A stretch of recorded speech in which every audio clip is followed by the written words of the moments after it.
నమస్కారం గురుగారు.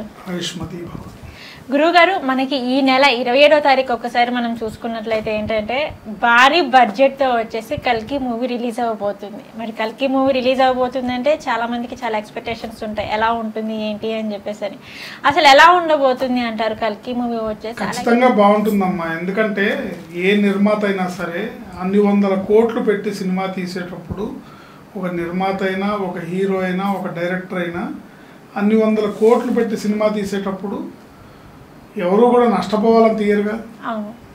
ఏంటి, డబ్బులు రాబట్టుకోవడానికి, లాభాలని ఆర్జించడానికి మాత్రమే తీస్తారు సినిమా అనేది. అంతేగాని డబ్బులు పోగొట్టుకోవడానికి ఎవరు తీయరు. కానీ ఇందులో వచ్చేసి కల్కి అనే సినిమా ఇక్కడ విషయం ఏంటంటే అత్యంత భారీ బడ్జెట్తో సుమారుగా 500-600 కోట్ల రూపాయలతో నిర్మించిన చిత్రం. సో ఈ స్థాయికి తెలుగు సినిమా పరిశ్రమ ఎదగటం అనేది నిజంగా ఆనందించదగ్గ విషయం. ఈ విషయంలో మనం రాజమౌళి గారికి ధన్యవాదాలు తెలుపుకోవచ్చు. ఎందుకంటే తెలుగు సినిమాని ఆ స్థాయికి తీసుకెళ్లిన వ్యక్తి ఎస్ఎస్ రాజమౌళి గారు.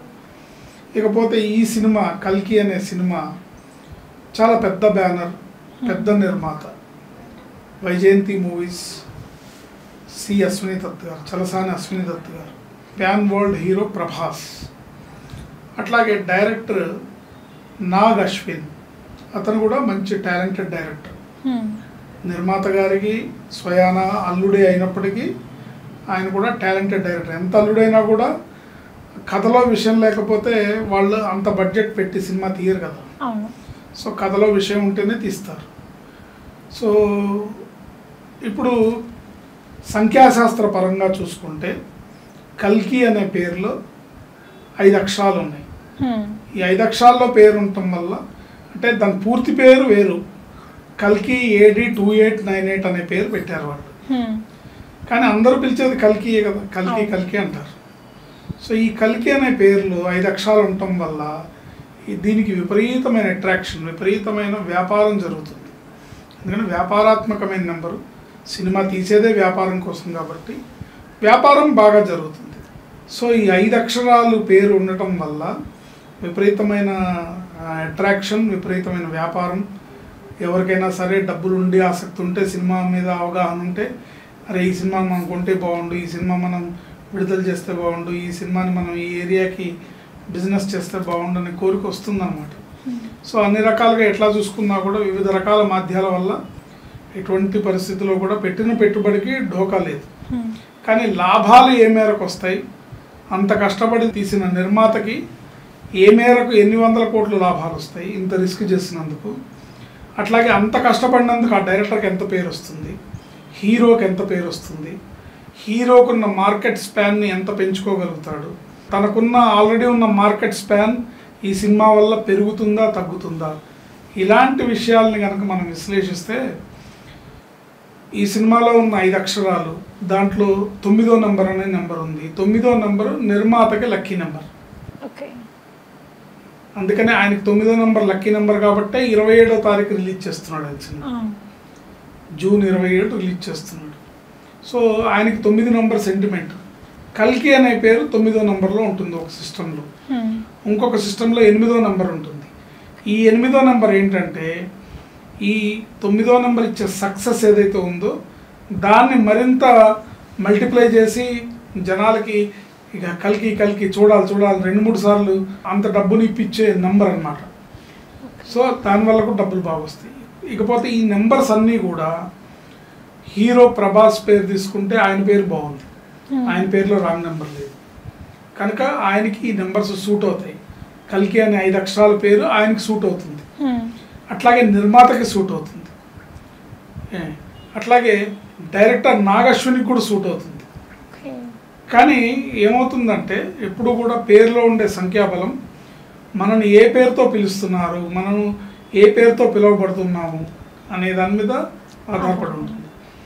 ఆయన పేరు పూర్తి పేరు నాగ్ అశ్విన్ అయినప్పటికీ కూడా అందరూ ఆయన్ని నాగి నాగి అని పిలుస్తారు. దీనివల్ల ఆయనకు అనుకున్నంత పేరు వస్తుందా రాదా అనేది ఒక సందేహాన్ని మనం ఆలోచించుకోవచ్చు. అంటే తను ఇంత కష్టపడి చేసిన దానికి తనకి ఈ విజయం తనకి పేరు తెచ్చిపెడుతుందా, తనని నెక్స్ట్ లెవెల్కి తీసుకెళ్తుందా అనేది మనం ఆలోచించాలి. ఎందుకంటే నాగి అని పిలవకూడదు, దానివల్ల నెగిటివ్ ఫలితాలు వస్తాయి. నాగ్ అశ్విన్ బాగుంది, ఆ పేరుతో పిలవాలి. ప్రభాస్ని కూడా ఆయన బాహుబలి సక్సెస్ తర్వాత మిగతా సినిమాలు ఆ స్థాయిలో సక్సెస్ అవ్వకపోవడానికి ప్రభాస్ అనే పేరు బాగుంటుంది, కానీ ఆయన్ని దగ్గర ఫ్రెండ్స్ ఇంట్లో వాళ్ళు ప్రభా అని పిలుస్తారు, అది నెగిటివ్ ఫలితాలను ఇస్తుంది. తర్వాత ఫ్రెండ్స్ అందరూ ఇండస్ట్రీలో అందరూ బాగా క్లోజ్ ఉన్న వాళ్ళందరూ డార్లింగ్ అంటారు. డార్లింగ్ అనే పదానికి ఆయన బ్రాండ్ అంబాసిడర్, ఆయన అందరినీ డార్లింగ్ అని పిలుస్తాడు, అందరూ ఆయన్ని డార్లింగ్ అని పిలుస్తారు. సో ఈ డార్లింగ్ అనే పదం కూడా నెగిటివ్ ఫలితాలను ఇస్తుంది. వినడానికి బాగుంటుంది కానీ అది నెగిటివ్ ఫలితాలను ఇస్తుంది. కనుక ఇవి ఇప్పుడు ఆయనకి ఈ స్థాయి సక్సెస్ ఉన్నప్పటికీ కూడా ఏవైతే ఇబ్బందికరమైన అంశాలుగా మారుతున్నాయో, అంటే బాహుబలి తర్వాత సినిమాలు ఆ స్థాయిలో ఆడలేదు అని అనడానికి రీజన్ ఇవన్నీ కారణమవుతాయి. ఇప్పుడు కల్కి సినిమా విషయానికి తీసుకుంటే ఆయనకి ఫేవరబుల్గా నడుస్తుంది, ఆయనకి ఫేవరబుల్ ఫలితాలు వస్తాయి, నిర్మాతకి ఫేవరబుల్ ఫలితాలు వస్తాయి, దర్శకుడికి బాగుంటుంది. పైగా ఇందులో ఉండే స్టార్ కాస్టింగ్ అత్యంత భారీగా ఉంది. అమితాబ్ బచ్చన్, కమల్ హాసన్, దీపికా పదుకోనే, ఇంతమంది స్టార్ క్యాస్ట్తో ఉన్నారు. అత్యంత చూస్తే హాలీవుడ్ సినిమాకి ఏమాత్రం తీసిపోని రేంజ్లో సినిమా వాళ్ళు తీశారు కాబట్టి ఖచ్చితంగా మంచి ఫలితాలనే ఇస్తుంది. ఎట్టి పరిస్థితుల్లో కూడా నిరుత్సాహపరిచే అవకాశం అయితే లేదు. డిజాస్టర్ అయిందిరా 100 కోట్లు లాస్ వస్తుంది అనే పరిస్థితి అయితే కనపడదు. డిజాస్టర్ అవ్వదు, బాగుంటుంది. వాళ్ళ డబ్బులు వాళ్ళకి వస్తాయి, వ్యాపారాత్మకంగా వాళ్ళు పెట్టిన పెట్టుబడి వాళ్ళకి వస్తుంది. ఏంటి లాభాలు ఏ మేరకు వస్తాయనేది లోపల కంటెంట్ ఎలా ఉంది, దాన్ని వాళ్ళు ఎలా తీశారు అనే దాని మీద సినిమా రేంజ్ అనేది ఆధారపడి ఉంటుంది. డెఫినెట్గా సినిమా నిరుత్సాహపరచదు, నిర్మాతకి పెట్టిన పెట్టుబడి సేఫ్గా తిరిగి వస్తుంది. అంటే సేఫ్గా తిరిగి వస్తుందంటే అది సామాన్యమైన విషయం కాదు. 500-600 కోట్ల బడ్జెట్తో సినిమా తీశారంటే 800-900 కోట్ల కలెక్షన్ వస్తే కానీ వీళ్ళకి వాళ్ళు పెట్టిన డబ్బులు వాళ్ళకి రావు. సో అంత కలెక్షన్ రావాలి, అంత కలెక్షన్ ఓపెనింగ్స్లో ఆ హీరోకి ఆ స్టామినా ఉంది, అన్ని థియేటర్లు పడతాయి, కాంపిటీషన్ లేదు, ఎటువంటి పోటీ సినిమా లేదు. కాబట్టి 1 వీక్ 10 డేస్లో మంచి కలెక్షన్స్ వస్తాయి, నిర్మాతకి లాస్ లేకుండా సంతోషకరమైన ఫలితాలని తెచ్చిపెడుతుంది. కానీ సినిమా ఏమాత్రం బాగున్నా కూడా చాలా పెద్ద రేంజ్ విజయం అయిపోతుంది. కొంచెం బాగుంది అంటే ప్రేక్షకుడు బయటకు వచ్చేవాడు బాగుందిరా భలే తీశాడు అనే ఒక మాట అంటే చాలు, ఆ మాట వాళ్ళు అనిపించుకుంటే కనుక బ్రహ్మాండంగా సక్సెస్ స్థాయి అనేది తారాస్థాయిలో ఉంటుంది. ఏంటి 2000 కోట్లు బాహుబలి రేంజ్లో ఆ స్థాయి అనేది రెవెన్యూ అనేది ఉంటుంది. కానీ బయటకు వచ్చిన ప్రేక్షకుడు అబ్బా ఇంత కష్టపడ్డాను రా 3 గంటల లోపల కూర్చోబెట్టేశాడు అని అంటే కనుక అక్కడికే వాళ్ళు బయటపడతారు తప్ప అంతకు మించి మనం ఆశించలేము. కనుక లోపల కంటెంట్ని బట్టి ఆధారపడి ఉంటుంది. బట్ నెంబర్స్ అన్నీ కూడా నిర్మాతలకి హీరోకి ఫేవరబుల్గా ఉన్నాయి, డైరెక్టర్కి ఫేవరబుల్గా ఉన్నాయి. మళ్ళీ ఇందులో ఇంకో విషయం ఏంటంటే అశ్విని దత్ గారి పేరు బాగున్నా కూడా ఆయన అందరూ దత్తు గారు అంటారు. ఆ దత్తు గారు అనే పేరులో ఉన్న నెంబర్ బాగుండదు. అట్లాగే ఇందులో వాళ్ళ అమ్మాయిలు కీలక పాత్ర పోషించారు. నిర్మాతలుగా బాగా ఎక్కువగా ఇన్వాల్వ్ అయ్యి వర్క్ చేసింది ఆయన 2 కూతుళ్ళు, స్వప్న దత్, ప్రియాంక దత్. వీళ్ళ పేర్లు కూడా స్వప్న, ప్రియాంక అంటే రాంగ్ నెంబర్స్ ఉంటాయి. సో ఈ రాంగ్ నెంబర్స్ వీళ్ళకి ఏ స్థాయిలో లాభాలు తెచ్చిపెడతాయి అనేది ఒక సందేహం తప్ప సినిమా విజయానికైతే ఏమాత్రం ఢోకా ఉండదు. టైటిల్ బాగుంది కాబట్టి వీళ్ళు సేఫ్ జోన్లోనే ఉంటారు. నెంబర్ బాగుంది, రాంగ్ నెంబర్ లేదు. రాంగ్ నెంబర్ లేకపోతే చెడు జరగదు ఎప్పుడు కూడా.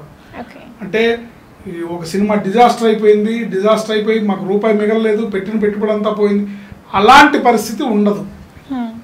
వీళ్ళు లాభాల బాటలోనే వెళ్తారు. ఏంటి ఏ రేంజ్ ఎంత మిగులుతుంది, 100 రూపాయలు మిగులుతుందా, 1,00,000 రూపాయలు మిగులుతుందా, 1,00,00,000 రూపాయలు మిగులుతుందా అనేది అది రేంజ్ని బట్టి ఆ సినిమా బయటకు వచ్చిన తర్వాత ప్రేక్షకుడి యొక్క దీన్ని బట్టి ప్రేక్షకులు మళ్ళీ మళ్ళీ ఆ సినిమాకి వెళ్ళాలంటే లెంత్ కూడా ఎక్కువ సినిమా కాబట్టి మళ్ళీ మళ్ళీ వెళ్తారా? ఇప్పుడు ఇవాళ రేపు మల్టీప్లెక్స్లో సినిమా చూడాలంటే ఒక కుటుంబం వెళ్ళాలంటే కనీసం 5,000 కావాలి. సో ఒకసారి చూసి మళ్ళీ ఓటీటీలో వస్తుందని వెయిట్ చేస్తారా, లేకపోతే మళ్ళీ మళ్ళీ రిపీట్గా చూస్తారా అనేది. ఇప్పుడు బాహుబలి సినిమా ఉందనుకోండి, ఏవి లెక్క చేయలేదు కదా, మళ్ళీ చూడాల్సిందే అని పరిగెత్తారు కదా. ఆ స్థాయిలో ఉంటే ఈ సినిమా సక్సెస్ అనేది మరో రేంజ్లో ఉంటుంది. ఆ స్థాయిలో కంటెంట్ ఉంటుందని ఆశిద్దాం. వాళ్ళకి మనం శుభాభినందనలు తెలుపుదాం. వాళ్ళకి ఏమాత్రం నష్టపోని విధంగా సినిమా వ్యాపారం జరుగుతుందని మనం ఖచ్చితంగా చెప్పచ్చు. గురుగారు, మనకి ఈ నెల 27న వచ్చేసి కల్కి మూవీ రిలీజ్ అవ్వబోతుంది కాబట్టి సో ఎలాంటి ఘన విజయాన్ని సాధించబోతుంది అనే అంశం గురించి అయితే మాకు తెలియజేశారు. ధన్యవాదాలు గురుగారు. ఆయుష్మతి.